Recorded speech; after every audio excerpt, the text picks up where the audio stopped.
नमस्कार सभी लोगों को एक बार फिर से गोपाल रावत की तरफ से। तो आज मैं फिर से एक बार श्री नंदन सिंह रावत के निवास में आया हूं।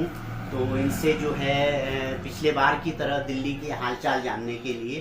तो स्वागत है श्री नंदन सिंह रावत जी आपका इस शो में एक बार फिर से। तो जनता की अदालत में हम ये वीडियो ले जा रहे हैं तो ताकि जनता भी जान सके कि दिल्ली के हालचाल कैसे हैं अब।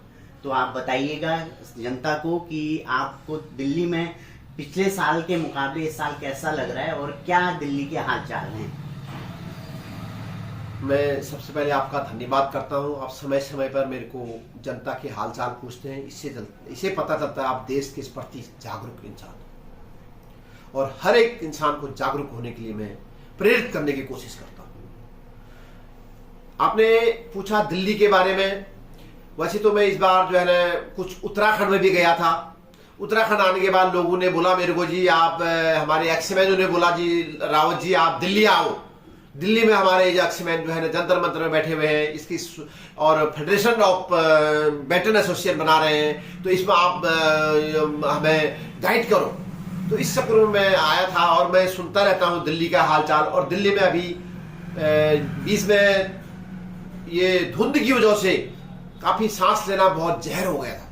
लोगों की यहाँ उम्र कम होगी, इस बहाने में उत्तराखंड जाके अपना साफ स्वच्छ सभी में वहां पर जो हवा पानी है वहां पर मकान बनाने की कोशिश किया है। और जो दिल्ली में जो हवा पानी है वो बहुत ही प्रदूषित हो रही है। यहाँ पर लोग बहुत जबरदस्त भर गए हैं पूरे दिल्ली में। अगर मैं आप मोहन गार्डन और इस बार वेस्ट दिल्ली वेस्ट में मैं रहता हूं, अगर मैं यहाँ की हालचाल बताऊं आपको तो मेरा गला भरा हुआ है। यहाँ लोगों की समस्याएं, अभी मैं कुछ ही दिन हुए मेरे को यहाँ आगे, लोगों की इतनी समस्याएं हैं, इस समस्या सुन के मेरा गला भरा हुआ है। छोटे छोटे चीजों को मैं आपको बता रहा हूँ, जैसे कि अभी तो छोटा से सांस ले पा रहे हैं, बीच में ऐसे नौबत कर दी थी तो सांस लेना भी मुश्किल हो गया। तो हमारे नेताओं ने ये सब काम ध्यान नहीं दिया। सुप्रीम कोर्ट ने बोला कि जो है तुम ऑर्डिनेंस कर रहे हो, ये सब तुम्हारा बकवास है। ये सब कुछ जो है ना उन्होंने सुप्रीम कोर्ट ने गाइडलाइन दी इनको कि दिल्ली में कितनी सांस का भी एक घोटाला हो रहा है। ये सांसों का हमारा घोटाला हो गया। हमारी उम्र कम कर दी गई है। जितनी दिल्ली की जनता की उम्र कम हो रही है, वहां पर पहले जो है कि सरकार बोलती थी ऐसा हो गया वैसा हो गया, हम तो ऑर्डिनेंस बंद करेंगे, ये करेंगे, ऐसा कुछ नहीं है। देखिए जब तक कोई टेक्निक वो नहीं है, जैसे अदर कंट्री में आपको दिखाऊं मैं, जब चाहो बारिश हो सकती है, उनके पास टेक्निकल है। आप दुबई में देखिए, आप दुबई में अगर वो चाहते हैं तो बारिश कर दें, क्योंकि उनको क्लाइमेट को खींचने की कुछ टेक्नोलॉजी है। ऐसे यहाँ पर अभी नहीं है। और ये सब चीज लाने के लिए मैंने आज कई जगहों मैंने चिट्ठी भी लिखा है कि भाई ये आने वाले समय के लिए जागरूक बने, सभी इंसान जागरूक बने। और जो पंजाब में जो पराली जलाते हैं उसको लोग बंद करें। मेरे एक्समैन पंजाब से आते हैं, काफी एक्समैन पंजाब से आते हैं, ये धरना दे रहे हैं। उसमें मैं उनको बोलता हूं आने वाले पीढ़ी को ये मत बताओ कि वहां पर पराली जलाएं। और जो ये इनका जो ये हमारे दिल्ली सरकार और पंजाब सरकार बोल रहे थे कि हम इसको ऐसा केमिकल डालेंगे, वो सब नहीं करेंगे, ये सब इनके जो वो है सब फेल हो गए हैं। ये सरकार इस चीज में फेल है, पंजाब सरकार। तो यही दिल्ली के हालचाल में आपको इस बारे में बता चुका हूं और ज्यादा कुछ तो आप भी जानते हैं। और यही बात। तो दूसरा जो सवाल है हमारा जनता की तरफ से कि दिल्ली में जो है एक तो प्रदूषण के मामले में आपने बताया कि दिल्ली का जो है यहाँ की जलवायु, यहाँ का प्रदूषण, यहाँ का वातावरण कैसा है वो बता दिया। दूसरा सवाल है कि दिल्ली में जो राजनीतिक जो उथल पुथल चल रही है और केजरीवाल जी के सारे मंत्री जेल जा रहे हैं, क्या ये मामले उनको ऐसे ही जेल में डाला गया है या वाकई में ये इसमें कुछ सच्चाई है? देखिए आपको मैं इस बारे में क्लियर बताता हूं। केजरीवाल नंबर 1 का घोटालाबाज है। केजरीवाल को तरीका पता है घोटाले करने के, तो वो घोटाला हुआ है। ऐसा नहीं है कि भाई ये इनके पीछे पड़े हुए हैं, कुछ तो पीछे पड़े हुए भी हैं, क्योंकि इनको दबाने के चक्कर में भारतीय जनता पार्टी भी जिस प्रकार से बोलते थे उस प्रकार से इनके जो नरेश कुमार जो सेक्रेटरी दिल्ली है, तो उन्होंने भी इनके जो समस्याएं हैं वो एलजी को दे दी इनकी समस्या, जबकि इनको वही दबा देना चाहिए। गलतियां तो सारे करते हैं जी। देखो हर नेता का, अगर किसी नेता को, अगर मेरे को भी अगर यहाँ पर छापा मारा जाए तो सीबीसी सीबीआई अगर मेरे घर में छापा मारेंगे, कहीं ना कहीं मेरे गलतियां ढूंढ लेंगे जी। इस प्रकार से गलतियां तो होते ही सभी की, लेकिन इनको बिल्कुल ही टारगेट कर दिया गया है। ये टारगेट करने पर इन्होंने घोटाला किया है। और जो शराब घोटाला हुए हैं, जो ये शराब की हुआ है, माफिया तो ये माफिया है। इस प्रकार से इन्होंने घोटाला किया हुआ है। नंबर 1, केजरीवाल को भी मैं इस प्रकार से मेरी आवाज, केजरीवाल की जो जनता है, केजरीवाल के मंत्री जी हैं और जो संजय सिंह हैं और जो उनके और भी मंत्री हैं, विधायक हैं, उनको भी ये मान लेना चाहिए। अगर ये मानते हैं कि भाई हमने घोटाला किया है और हमने पार्टी फंड में लगाया है, अब आगे से नहीं होगा, तो ये खत्म हो जाना था। लेकिन ये तो एक तो चोरी करे, फिर सीना चोरी करेगी, हमने घोटाला नहीं किया जी। तो ये इतना चालाक लोग हैं कि इन्होंने घोटाला करके जो पैसा था दिल्ली का वो पंजाब भेजा। पंजाब में इनको चुनाव लड़ने के लिए इन्होंने वो पैसा भेजा। अब हर चोर ये थोड़ी बोलेगा कि जी मेरे घर में मैं अपने घर में पैसे थोड़ी जमा करूं। ये तो ये कह देते हैं कि हमारे पास पैसा नहीं जी, ये खाली हमारे पीछे पड़े हुए जी। ऐसा कुछ नहीं है। इन्होंने इतना चोरी किया हुआ है हर चीज में।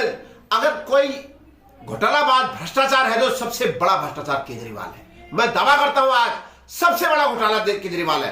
केजरीवाल इतना चालाक आदमी है कि उसका इतनी चालाकी से घोटाला कर देता है वो। आपको बता दो, जब इनकी सरकार आई थी दिल्ली में, तो शुरू में इनके पास कोई पैसा नहीं था। बोला इन्होंने पैसा मांगते हैं, ये करते हैं, वो करते हैं। बोला जी हम इस एक 25 क्या कहते हैं छोटे से कमरे में एक फ्लैट में रहूंगा जी, ऐसे बोला। आज इन्होंने शीश महल बना दिया। 3 मंत्रियों को घर को तोड़कर एक शीश महल बना दिया है। इतना बड़ा शीश महल आप उसको देखेंगे, उसके पर्दे देखो, आप उसमें किचन देखिए, आप उसको शीश आप उसको देखो, सेंसर लगे हुए हैं। आपको मैं बताता हूं लैट्रिन में सेंसर लगे हैं। आप लैट्रिन जाते हैं तो उसमें आप जैसे आप निकलते हैं तो वो सेंसर से वो सारा साफ हो जाता है। इस प्रकार से घोटालाबाज नंबर 1 का ये केजरीवाल जी है। अब ये क्या कह रहे हैं जी, केजरीवाल को जो जेल जाने के लिए आप हाई कोर्ट, कोई जुडिशरी अपने आप चलती है। जुडिशरी कोई भारतीय जनता पार्टी या कोई वो नहीं चलाता है। कोई जज दबे हुए नहीं इस देश के जजों को वो नहीं किए हुए। अगर वो केस आगे गया है तो जुडिशरी अपने आप चल रही है। जुडिशरी में प्रमाण चाहिए। भाजपा और इसकी वो नहीं है तो जुडिशरी अपने आप चलती है। जुडिशरी को न भारतीय जनता पार्टी चलाती है न कोई। केजरीवाल इसका मतलब देश के हमारे जजों को भी बदनामी कर रहा है कि मैंने नहीं किया जी, अब जो साफ है ये मेरे पीछे पड़े हुए हैं। ऐसा कहना उसका बहुत ही बड़ा गुनाह है। इस प्रकार से अगर ऐसा एक मुख्यमंत्री कहता है जो हमारे देश पर भरोसा नहीं हो, जाए विदेश चला जाए, चला, कोई जरूरत नहीं है ऐसे लोगों का। मैं सेना में अगर हम लोग काम करते हैं, अगर इस काम करने में हमने बड़े बड़े इस देश की सेवा के लिए हम बड़े बड़े कुर्बानियां देते हैं, तो क्या हम बोल देंगे हमको कुर्बानी दी है, हमारे फौजी मर रहे हैं तो हम बोल देंगे जदू ने मारा जी, सरकार ने मारा जी? ऐसा कुछ नहीं है। इस प्रकार से इनकी राजनीति चल रही है और इस राजनीति को चलाने के लिए केजरीवाल और भी लंबे हाथ कोशिश कर रहा है। कुछ न कुछ वो एक नौटंकी कर रहा है। वो क्या नौटंकी कर रहा है?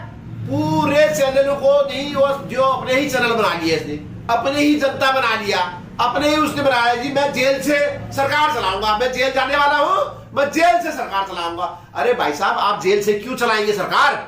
और क्यों हमारे जनता पूछ लिया? मैं वो आज तक इसने जनता को नहीं पूछा। संजय सिंह जो है जेल गया, नहीं पूछा। मनीष सिसोदिया 1 नंबर आदमी है। मनीष सिसोदिया की कोई कमी नहीं है। संजय सिंह तो नंबर 1 का चोर है ही है, लेकिन मनीष सिसोदिया अच्छा आदमी है। उस बेचारे को कब से उसको जेल में बंद कर दिया इन्होंने, और वो इनके चक्कर में जा रहा है। उसने बता देना चाहिए खुल के कि केजरीवाल को साथ छोड़ देना चाहिए मनीष सिसोदिया ने। अगर सच्चा आदमी था तो केजरीवाल, अगर मनीष सिसोदिया अगर उसको आना चाहिए आगे। वो मजबूर में है बेचारा, क्या करेगा? उसने काम तो नहीं किया है, काम किया है केजरीवाल, करवाया है केजरीवाल ने, और काम किया है संजय सिंह ने। तो ये अब मजबूर कौन वो हो गया? अब ये जनता को पूछ रहे हैं जी, सर्वे कर दे जी। हम सर्वे कर रहे हैं कि जनता 90% चाहती है, कहीं नहीं आ रहा है। मैं दिल्ली में रह रहा हूं, कोई भी चैनल नहीं आता है कि मैं सर्वे करने के लिए। इन्हीं के एक आदमी ने ऑफिस में सर्वे कर देना है, आप इसमें बोला जी 90% जनता वो कर रहे हैं। अगर इतना ही अच्छा था, 3 राज्यों में इनकी जमानत जब्त हुई है। इससे जाहिर होता है केजरीवाल सरकार पर सवाल खड़ा हो चुके हैं। तो अभी हमारे 2 सवाल में आपने बहुत अच्छे से जवाब दिए और जनता ने जाना कि मतलब दिल्ली के हाल क्या हैं और दिल्ली में केजरीवाल सरकार का काम कैसा चल रहा है। तो अभी एक तीसरा जो सबसे महत्वपूर्ण प्रश्न है वो ये है दिल्ली के भविष्य के बारे में। मतलब दिल्ली फिर क्या फ्री की राजनीति से चलेगी, जिसमें बिजली पानी फ्री मिलेगा जनता को, मतलब एक टोटका दिया जाएगा और जनता जो है खुश होके फिर केजरीवाल को चुन लेगी, या कोई नया विकल्प दिल्ली के अंदर आएगा? इस पे आपकी क्या राय है, क्या प्रतिक्रिया है, कृपया वो बताइएगा। देखिए, दिल्ली में जो है ना, दिल्ली के लोग नहीं है। दिल्ली में मैं उत्तराखंड का हूं, 20% हम है जी, 60% पंजाबी है, बंगाली है, हरियाणा से है, आसाम से है। ये दिल्ली के लोग नहीं है। वो पैसा उस राज्य सरकारों का पैसा यहां पर है। हम तो यहां कोई खेती नहीं करते हैं। जो दिल्ली की जनता वो खेती नहीं करती है। दिल्ली स्टेट लेवल की है। दिल्ली यहां पर एक आए हुए लोग बसे हुए हैं दिल्ली में। तो दिल्ली में अगर इस प्रकार से ये काम करेंगे तो इनकी सरकार तो चलने वाली है नहीं आगे भविष्य में। तो इनका फ्यूचर तो अब जाने वाला है कि लोग समझ दें। अभी तक जो इन्होंने फ्री, जो आप बता रहे हैं फ्री की जो राजनीति जो इन्होंने की है, तो इन्होंने पानी तो फ्री नहीं दिया, लेकिन जो गरीबी को जो है उनको फ्री दे दिया। उन्होंने इसने निकम्मा बना दिया इन्होंने। अगर मुझे काम करके मैं खाऊं तो मुझे खुशियां मिलती हैं। अगर मैं फ्री में अगर पानी मिल रहा है, फ्री में बिजली मिल रहा है, और इन्होंने तीसरा एक क्या कर रखा है, वॉलंटियर खड़ा कर दिए जी। इन्होंने 25-30 हजार रुपए में तमाम वॉलंटियर खड़े कर दिए। और जो हमारी गरीब जनता है, अगर उनका बेटे को वॉलंटियर मिल गया, बिजली फ्री मिल गई, पानी फ्री मिल गई, वो साले क्यों काम करेंगे? वो फ्री के चक्कर में सारा फिर कभी कभी डाका डालेंगे। वो अगर उनको काम बंद कर देंगे तो डाका डालेंगे। ये इस प्रकार से काम करने के लिए इन्होंने प्रोहित कर दिया है। तो जो दिल्ली की गरीब जनता है वो इनको चाहने लग गई है कि भाई हमें फ्री मिल रहा है। लेकिन जो पढ़ा लिखा इंसान है, जो मेहनती है, जो काम करके खाना वाला है, वो या तो वोट देने में उसको टाइम नहीं होता है। और बड़े लोग जो पढ़े लिखे हैं वो लाइन नहीं लगना चाह रहे हैं, वो वोट देते नहीं है। और जो दे रहे हैं और वो इसको नहीं देते हैं। इसलिए ये जीत जा रहा है। ये लोग जो गरीब लोगों का फायदा उठा रहा है, देश दिल्ली को नरक बनाने का काम कर रहा है। तो हमने तीनों सवालों के जवाब रावत जी से जाने आज, और उन्होंने काफी अच्छे तरीके से उसको समझाया कि दिल्ली के क्या हालचाल हैं, राजनीतिक उथल पुथल क्या है और आगे क्या होगा। तो रावत जी का ये आज का हमारा इंटरव्यू ये खत्म करते हुए रावत जी से कुछ मतलब इसका एक वो लेना चाहते हैं हम कि अंत में जो इसका निष्कर्ष है वो क्या निष्कर्ष है, वो आप एक छोटे से कुछ शब्दों में बताइएगा जो दर्शक। निष्कर्ष जी ये, अब सरकार अभी देखिए क्या निकलेगा उस प्रकार से तो भगवान के हाथ में होता है।